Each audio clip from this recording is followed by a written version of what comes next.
안녕하세요. 안녕하세요. 일주일 내내 보니까 좋으시죠? 예. 네,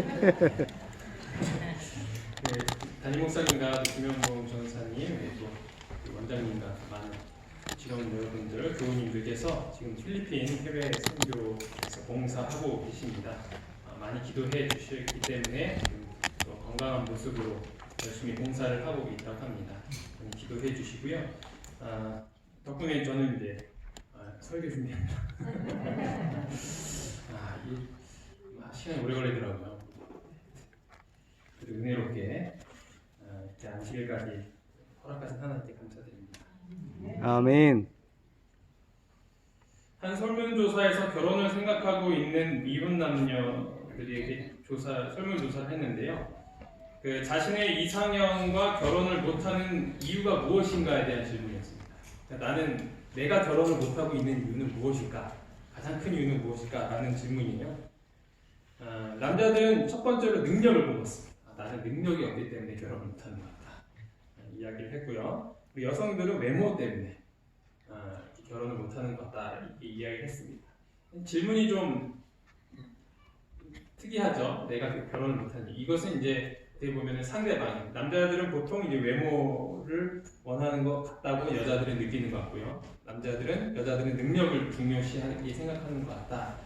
이렇게 느끼고 있기 때문에 이런 설문 대답을 했던 것 같습니다. 그리고 남자는 그 다음으로 가정환경, 외모, 연애 기술 이런 거를 꼽았고요. 여자들은 여성스러움, 능력, 가정환경에 대해서 이렇게 뽑았습니다. 그리고 또 이제 결혼 상대를 찾는데 가장 큰 무기는 무엇인가? 나의 장점, 내가 내세울 만한 무기가 무엇일까 했을 때 남자들은 근면 성실성을 들었습니다.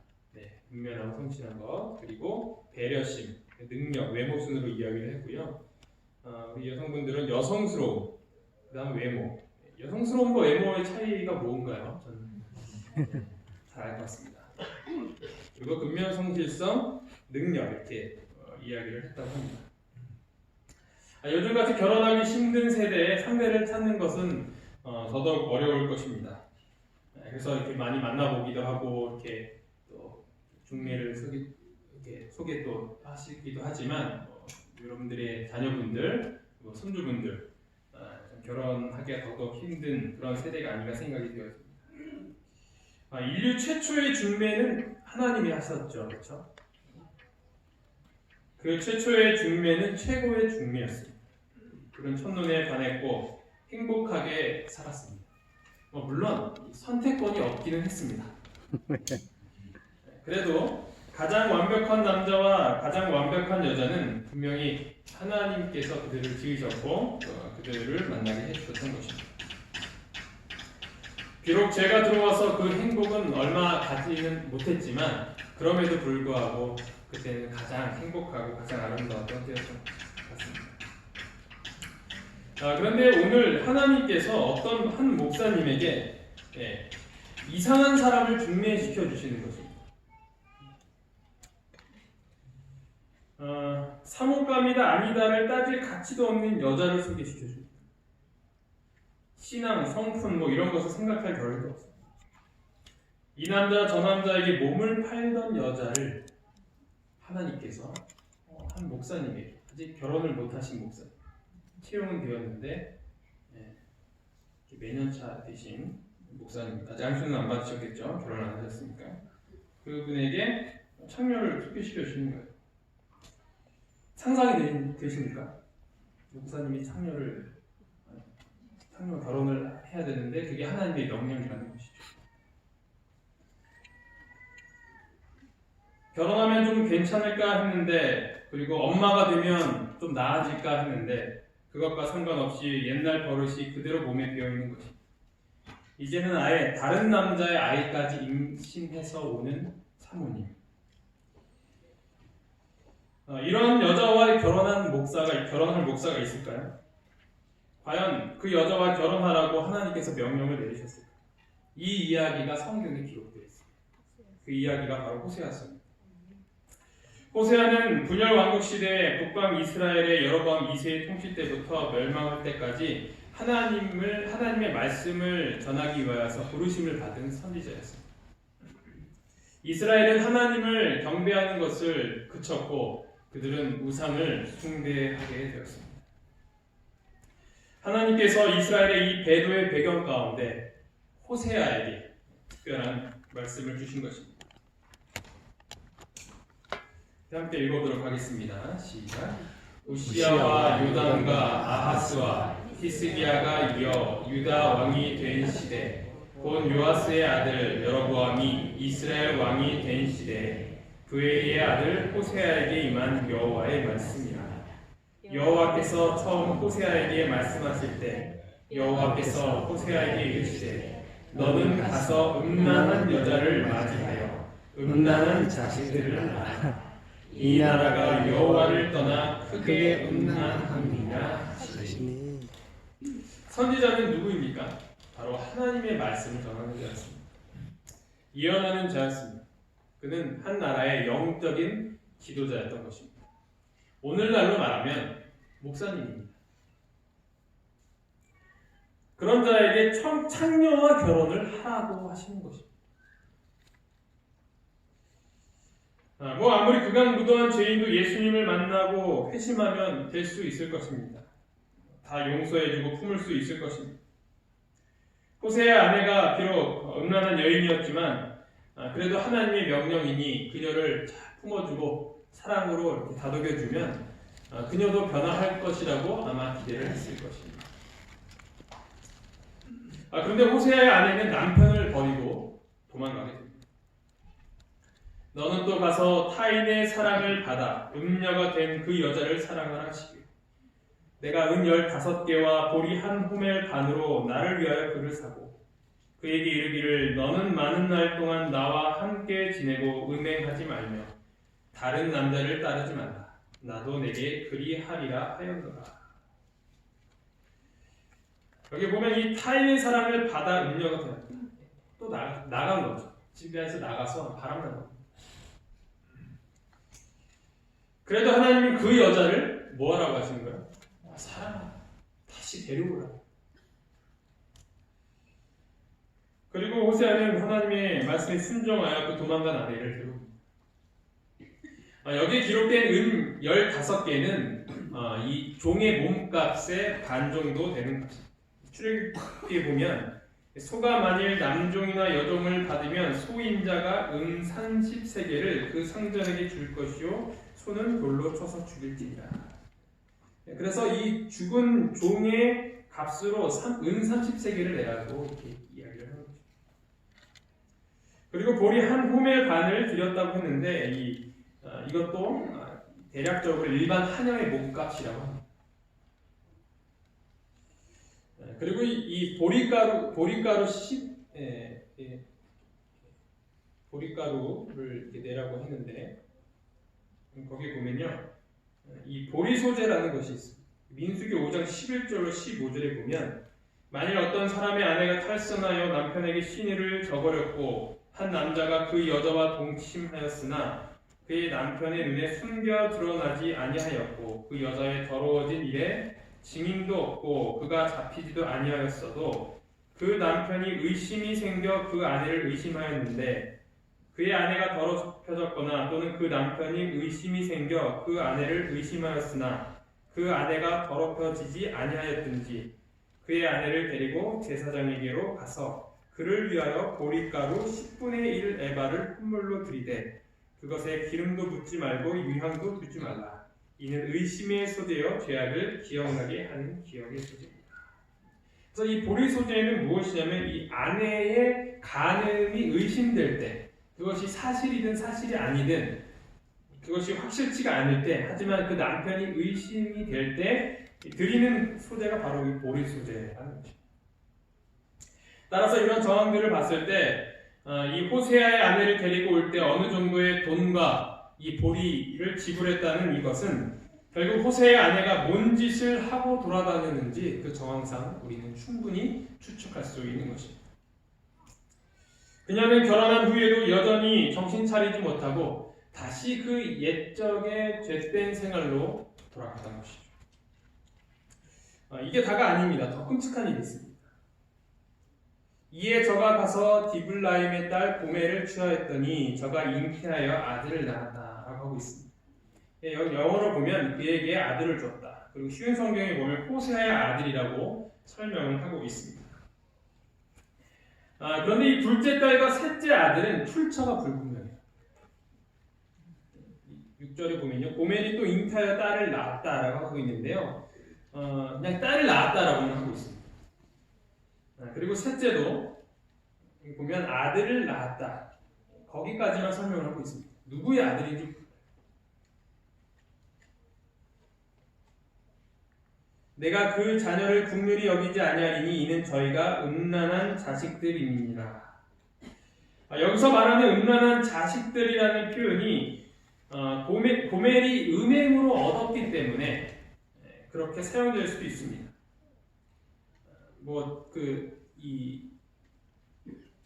이 여인이 자체가 사상이 음란하고 했기 때문에 호세아의 자녀들에도 자녀라고 할지라도 음란하다고 표현될 수도 있지만, 또 우리는 그녀의 하는 짓들을 생각을 해보면 다른 사람의 자녀일 수도 있다는 것이죠.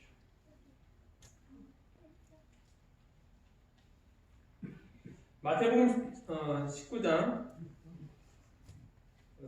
마태복음 19장 9절에 보면 내가 너희에게 말하노니 누구든지 음행한 이유 외에 아내를 버리고 다른 데 장가드는 자는 간음할지니라. 예수님께서 이혼할 수 있는 유일한 정당한 사유를 말씀하셨는데 그게 무엇이냐면 간음입니다. 그러니까 배우자가 간음을 했을 경우에는 이혼을 해도 된다는 것이 예수님의 말씀이죠. 그러니까 이 호세아 선지자는 그 아내와 이혼해도 되는 상황이었어요. 그렇죠? 충분히. 그런데 하나님은 그녀를 사랑하라고 하십니다. 어떻게 이런 여자를 사랑할 수 있겠습니까? 할 수 없는 일입니다. 요즘 식으로 좋게 얘기하면 나쁜 여자 스타일이라고 할 수 있는데요. 젊은 요즘 여성분들이 나쁜 남자를 좀 좋아하더라고요. 웃으시는 분들만 좀 젊으신 분들 같아요. 왜 그런지 모르겠어요. 착한 남자는 항상 좋은 일을 하다가 하나 못하면 그렇게 욕을 먹는데, 나쁜 남자는 계속 못하다가 하나 잘하면 그렇게 매력적이에요. 저도 좀 나쁜 남자로 살아볼까 생각을 했었는데 잘 안 했습니다. 하나님께서는 왜 호세아로 하여금 이런 여자와 결혼하라고 하셨을까? 여호와께서 비로소 호세아로 말씀하시니라. 여호와께서 호세아에게 이르시되 너는 가서 음란한 아내를 취하여 음란한 자식들을 낳아라. 이 나라가 여호와를 떠나 크게 행음함이니라. 우상 숭배에 빠져 있었던 이스라엘, 하나님을 떠난 이스라엘의 상태가 마치 자기 남편을 두고 바람난 여인과 같은 모습이었기 때문에 그 참혹함을 호세아 선지자로 하여금 실물 교훈으로 주셨던 것입니다. 우리는 하나님을 믿는다고 당신만을 사랑한다고 말하지만 일주일에 아니 하루에도 몇 번이나 행음하는지 모릅니다. 하나님을 섬기지 않고 사람을 섬기고 돈을 섬기고 행복을 섬깁니다. 그것들을 누리기 위하여 하나님을 잊으려고 할 때가 얼마나 많이 있습니다. 하나님을 선택하지 않을 때가 얼마나 많이 있습니다.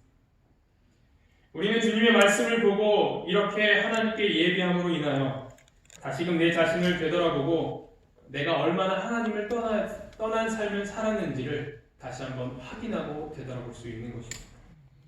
말씀을 놓치지 말고 예배를 게을리 하지 마시기 바랍니다. 아멘. 하나님 앞에 순결한 신부로서 설 수 있도록 최선의 노력을 다하는 저와 여러분 되기를 간절히 바랍니다. 아멘.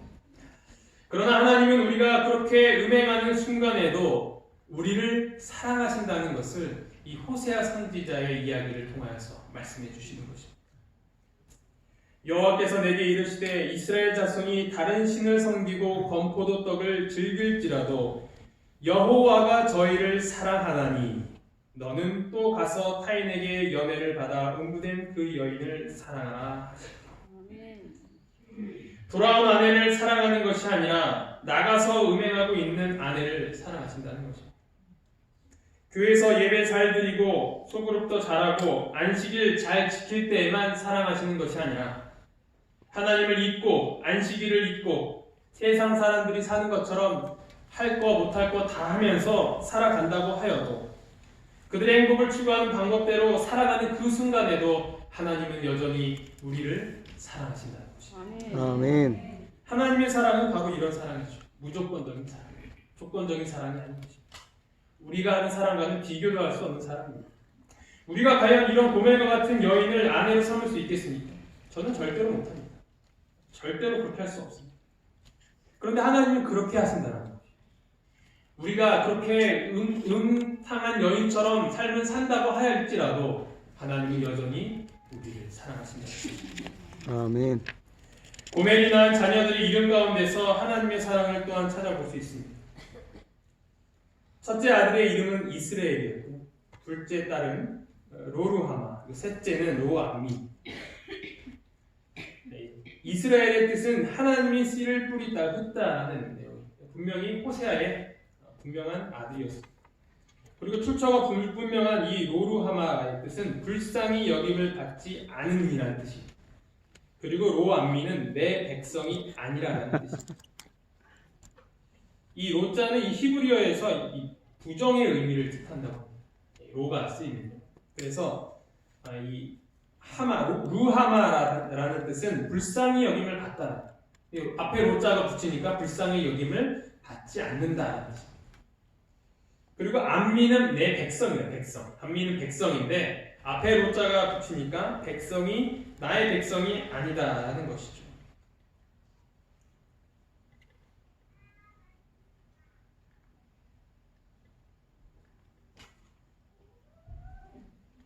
여호와께서 호세아에게 이르시되 그 이름을 이스라엘이라 하라. 조금 후에 내가 이스라엘의 피를 예후의 집에 갚으며 이스라엘의 족속의 나라를 폐할 것임이라.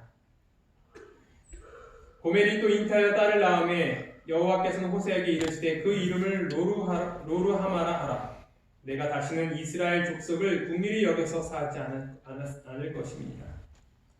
그러나 내가 유다 족속을 긍휼히 여겨 저희 하나님 여호와로 구원하겠고 활과 칼이나 전쟁이나 말과 마병으로 구원하지 아니하리라 하시니라. 이것이 바로 하나님의 약속이라는 것입니다. 긍휼히 여기지 않겠다라고 하신 그 하나님께서 다시 우리식으로 얘기하면 말을 바꾸시는 것입니다. 긍휼히 여기지 않겠다고 하셨는데 다시 긍휼히 여기신다라고 말씀하시는 것입니다. 고멜이 루루하마를 젖된 후에 또 잉태하여 아들을 낳음에 여호와께서 이르시되 그 이름을 로암미라 하라. 너희는 내 백성이 아니오 나는 너희 하나님이 되지 아니할 것이다. 이렇게 말씀하셨던 하나님께서 그러나 이스라엘 자손의 수가 바닷가에 모래같이 되어서 헤아릴 수도 없고 셀 수도 없을 것이며 전에 그들에게 이르기를 너희는 내 백성이 아니라 한 그곳에서 그들에게 이르기를 너희는 살아계신 하나님의 아들들이라 할 것이라. 긍휼히 여기지 않겠다고 하신 하나님께서 그러나 우리를 다시 긍휼히 여기신다는 것입니다. 내 백성이 아니라고 하신 하나님께서 그러나 우리를 주님의 백성이라고 다시 선포하시는 것입니다. 이것이 바로 우리 하나님의 사랑과 자비요 은혜인 것입니다. 하나님의 이러한 사랑의 모습은 예수님을 통하여서 너무나도 잘 나타나 있습니다. 베드로의 이야기를 보면 우리가 그 하나님의 사랑, 무한한 사랑, 아무런 조건이 없는 사랑을 확인할 수 있습니다. 베드로가 대답하여 가로되 다 둘을 버릴지라도 나는 언제든지 버리지 않겠나이다. 예수께서 가라사대 내가 진실로 내게 이르노니 오늘 밤 다 굴기 전에 내가 3번 나를 부인하리라.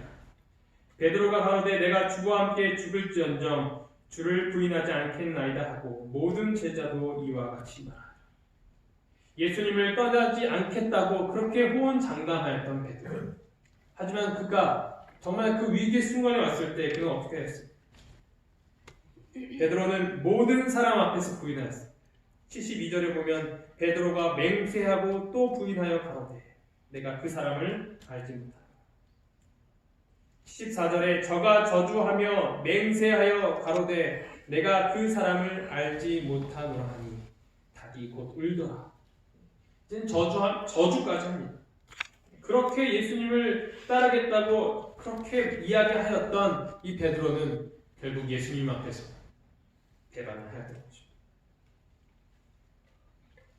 이에 베드로가 예수님의 말씀에 닭 울기 전에 내가 3번 나를 부인하리라 하심이 생각나서 밖에 나가서 심히 통곡하더라. 누가복음에 보면 더 정확하게 설명을 하고 있습니다.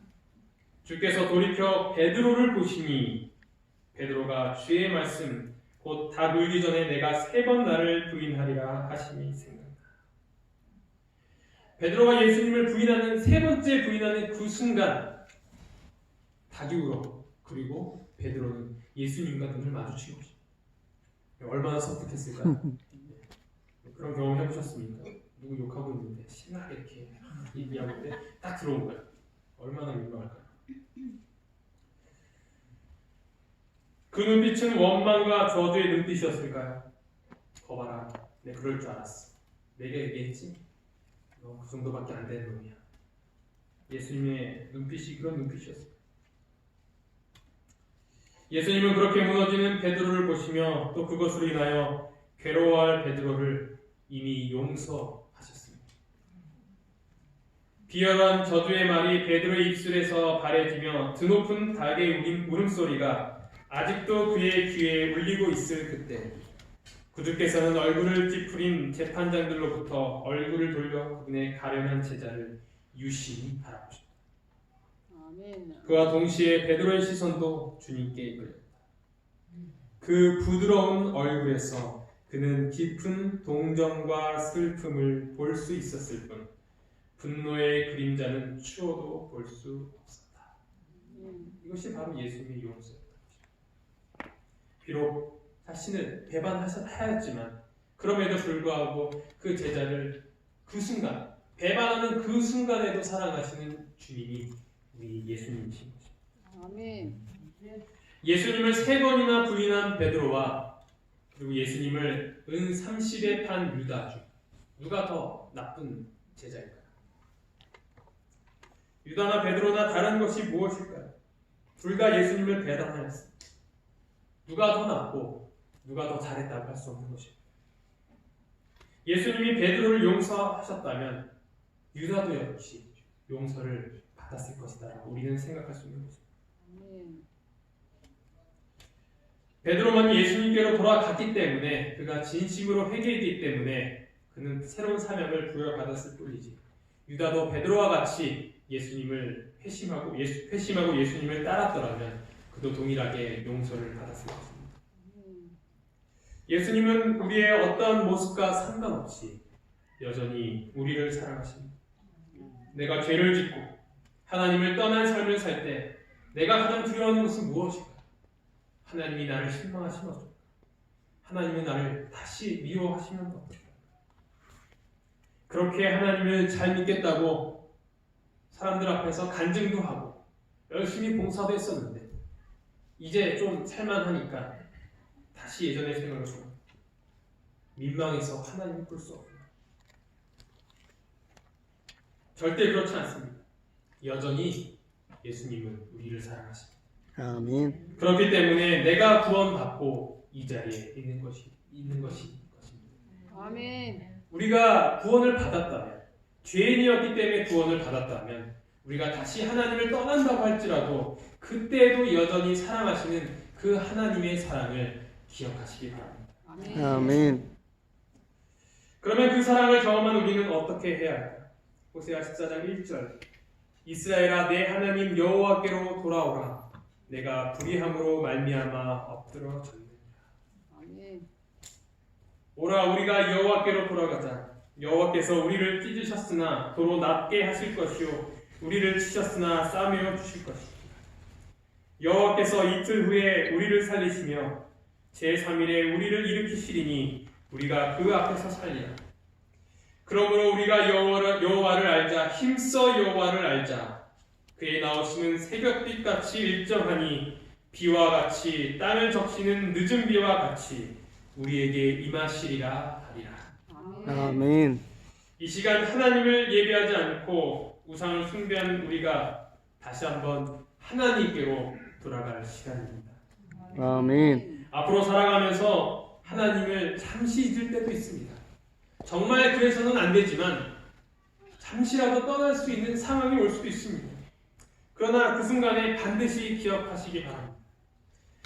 배반했을 때 그 상태, 그 모습조차도 사랑하시는 분이 바로 우리 하나님이시라는 것입니다. 아멘. 떠나지 마시기 바랍니다. 하지만 잠깐 실수로 떠난다고 할지라도 여전히 사랑하시는 그 하나님을 기억하시기 바랍니다. 아멘. 따라해 주시면 감사하겠습니다. 그럼에도 불구하고 하나님은 우리를 여전히 사랑하십니다. 사랑하십니다. 말씀을 마치겠습니다. 아멘.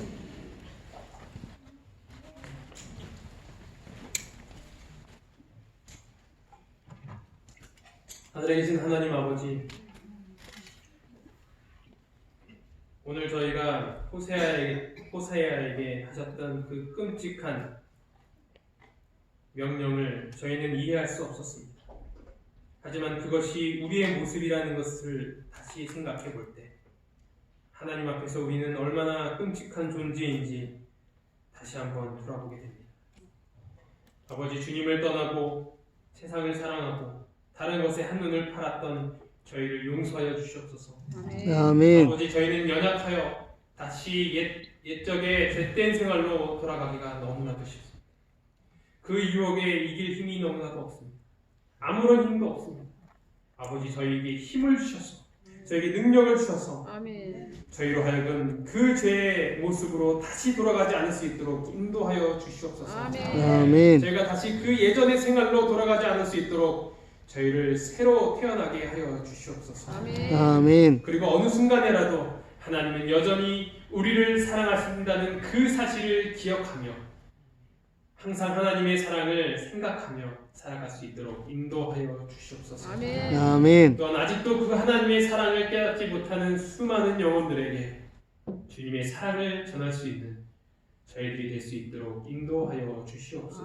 아멘. 이 모든 말씀 예수님 이름으로 간절히 기도합니다. 아멘.